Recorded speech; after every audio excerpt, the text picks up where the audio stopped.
Essula ey'okubiri. Awo ennaku za Dawudi ne ziba nga zinaatera okutuuka afe. N'akuutira Sulemaani mutabani we ng'ayogera nti, nze ŋŋenda bonna ab'omu nsi gye bagenda. Kale beera n'amaanyi, weeraga obusajja.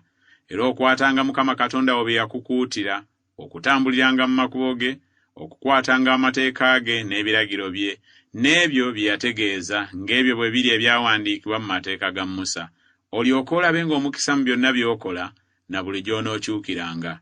Mukama anyweza ekigambo kye kye yayogera ku nze nti, abaana bo bwe baneegenderezanga ekkubo lyabwe, okutambuliranga mu maaso gange mu mazima n'omutima gwabwe gwonna n'emmeeme yaabwe yonna, tewaakubulenga, bw'atyo bwe yayogera, omusajja ku ntebe ya Isirayiri. Nate omanyi n'ekyo Yowaabu mutabani wa Zeruyiya kye yankola, kye yakola abakulu ababiri ab'eggye lya Isirayiri, Abuneeri mutabani wa Neeri ne Amasa mutabani wa Yeseri, be yatta n'ayiwa omusaayi ogw'omu ntalo mu mirembe. N'asiiga omusaayi ogw'omu ntalo ku lukoba lwe yali yeesibye mu kiwato ne mu ngatto ze ezaali mu bigere bye. Kale mukole ng'amagezi go bwe gali, so toganyanga mutwe gwe oguliko envi kukka emagombe mirembe. Naye okolanga bulungi batabani ba Baluzirayi Omugireyaadi, era babenga kwabo abanaalyanga ku mmeeza yo, kubanga bajja gye ndi bwe batyo bwe nadduka Abusaalomu muganda wo.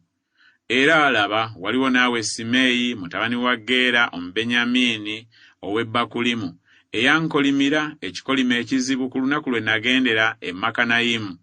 Naye n'aserengeta okunsisinkana ku Yoludaani, ne mulayirira Mukama nga njogera nti, sijja kukutta na kitala.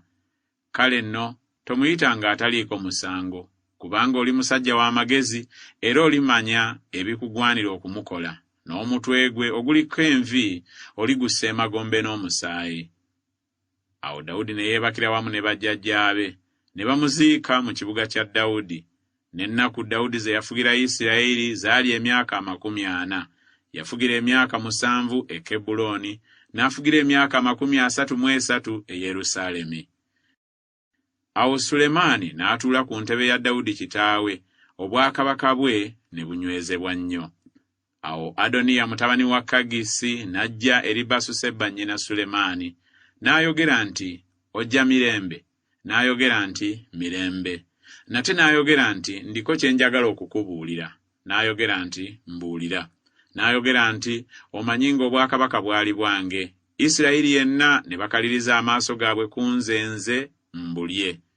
Naye obwakabaka bukyuse ne bufuuka bwa muganda wange, kubanga bwali bubwe okuva eri Mukama. Kale nno nkusaba ekigambo kimu, tonnyima. N'amugamba nti, yogera. N'ayogera nti, nkwegayiridde gamba Sulemaani kabaka, kubanga taakumme, ampe Abisaagi Omusunammu mufumbirwe. Awo Basuseba n'ayogera nti, kale n'akwogererayo eri kabaka. Basuseba kyeyava agenda eri kabaka Sulemaani okwogererayo Adoniya. Kabaka n'agolokoka okumusisinkana, n'amuvunnamira, n'atuula ku ntebe ye, n'ateesesaawo nnyina entebe, n'atuula ku mukono gwe ogwa ddyo. Awo n'ayogera nti, nkusaba ekigambo kimu ekitono, tonnyima. Kabaka n'amugamba nti, saba mange, kubanga siikumme. N'ayogera nti, Abisaagi Omusunammu aweebwe Adoniya muganda wo okumufumbirwa. Kabaka Sulemaani n'addamu n'agamba nnyina nti, era kiki ekikusabya Abisaagi Omusunammu olwa Adoniya? Musabire n'obwakabaka, kubanga ye muganda wange omukulu, sabira ye ne Abiyasaali kabona ne Yowaabu mutabani wa Zeruyiya. Awo kabaka Sulemaani n'alayira Mukama nti, Katonda ankole bw'atyo n'okukirawo, obanga Adoniya tayogedde kigambo ekyo kya kumussa. Kale nno nga Mukama bw'ali omulamu, annywezezza n'antuuza ku ntebe ya Dawudi kitange, era ampadde ennyumba nga bwe yasuubiza, mazima Adoniya anattibwa leero. Awo kabaka Sulemaani n'atuma mu mukono gwa Benaya mutabani wa Yekoyaada, n'amugwako n'okufa n'afa. Kabaka n'agamba Abiyasaali kabona nti, genda e Anasosi mu byalo byoggwe, kubanga osaanidde okufa, naye siikutte mu biro bino, kubanga wasitulanga essanduuko ya Mukama Katonda mu maaso ga Dawudi kitange, era kubanga wabonyaabonyezebwa mu byonna ebyabonyaabonya kitange. Awo Sulemaani n'agoba Abiyasaali obutaba kabona eri Mukama, atuukirize ekigambo kya Mukama kye yayogera ku nnyumba ya Eri mu Siiro. Ebigambo ebyo ne bituuka eri Yowaabu, kubanga Yowaabu yali akyuse okugoberera Adoniya, newaakubadde nga teyagobera Abusaalomu.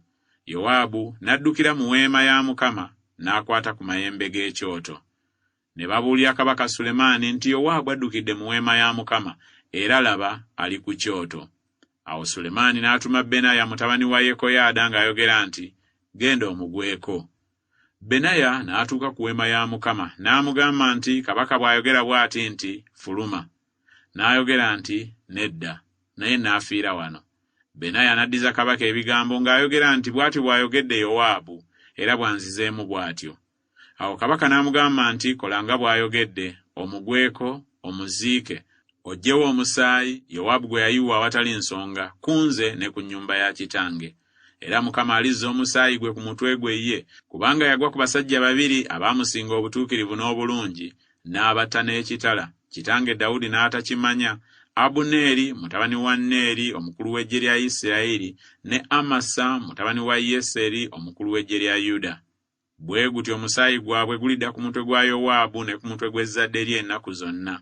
Naye eri Dawudi n'eri ezzadde lye n'eri ennyumba ye n'eri entebe ye eribaayo emirembe ennaku zonna okuva eri Mukama. Awo Benaya mutabani wa Yekoyaada n'ayambuka n'amugwako n'amutta, ne bamuziika mu nnyumba ye mu ddungu. Awo kabaka n'assaawo Benaya mutabani wa Yekoyaada okuba omukulu w'eggye mu kifo kye. Kabaka n'assaawo Zadooki kabona mu kifo kya Abiyasaali. Kabaka n'atuma n'ayita Simeeyi n'amugamba nti, weezimbire ennyumba mu Yerusaalemi obeere omwo, so tovangayo okugenda yonna yonna. Kubanga ku lunaku oliviirayo n'osomoka akagga Kiduloni, tegeera ddala nga tolirema kufa, omusaayi gwo guliba ku mutwe gwo ggwe. Simeeyi n'agamba kabaka nti, ekigambo ekyo kirungi, nga mukama wange kabaka bw'ayogedde, bw'atyo omuddu wo bw'alikola. Simeeyi n'amala ennaku nnyingi mu Yerusaalemi. Awo olwatuuka emyaka 3 bwe gyaggwaako, abaddu ababiri aba Simeeyi ne badduka ne bajja eri Akisi mutabani wa Maaka kabaka w'e Gaasi. Ne babuulira Simeeyi nti, laba, abaddu bo bali e Gaasi. Simeeyi n'agolokoka n'ateeka amatandiiko ku ndogoyi ye, n'agenda e Gaasi eri Akisi okunoonya abaddu be. Simeeyi n'agenda n'akima abaddu be e Gaasi. Ne babuulira Sulemaani nga Simeeyi yagenda e Gaasi okuva e Yerusaalemi era ng'akomyewo. Kabaka n'atuma n'ayita Simeeyi n'amugamba nti, saakulayiza Mukama ne nkutegeereza ddala nga njogera nti, tegeera ddala nga ku lunaku kw'oliviirayo n'otambula okugenda yonna yonna tolirema kufa? N'oŋŋamba nti, ekigambo kye mpulidde kirungi. Kale kiki ekikulobedde okwekuuma ekirayiro kya Mukama n'ekiragiro kye nnakulagira? Era kabaka n'agamba Simeeyi nti, omanyi obubi bwonna omutima gwo bwe gutegeera bwe wakola Dawudi kitange. Mukama kyaliva azza obubi bwo ku mutwe gwo ggwe. Naye kabaka Sulemaani aliweebwa omukisa, n'entebe ya Dawudi erinywezebwa mu maaso ga Mukama ennaku zonna. Awo kabaka n'alagira Benaya mutabani wa Yekoyaada, n'afuluma n'amugwako n'okufa n'afa. Obwakabaka ne bunywezebwa mu mukono gwa Sulemaani.